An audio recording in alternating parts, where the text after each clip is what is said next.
तव्हांखे अंग्रेज़ी त अचे ई थी ऐं सिंधी ॻाल्हाइण जो शौक़ु अथव so now let's learn to talk in Sindhi English to Sindhi made easy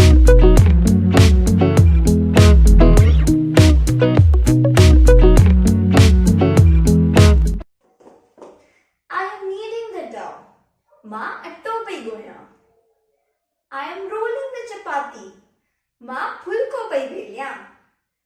I am rolling the chapatis. मां फुल्का पई बेलियां. I want to bake the chapatis. मूंखे फुल्को पचाइणो आहे.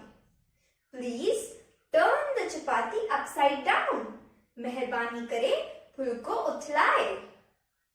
Your chapatis are very nice and soft. तुंहिंजा फुल्का ॾाढा सुठा ऐं नरम आहिनि. I like to eat chapati with vegetables. मूंखे फुल्को भाॼियुनि सां खाइणु वणंदो आहे.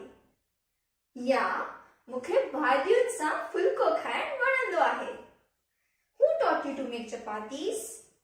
तोखे फुल्का ठाहिण केरु सेखारिया? My mother's sister taught me to make chapatis. मूंखे फुल्का ठाहिण मुंहिंजी मासीअ सेखारिया.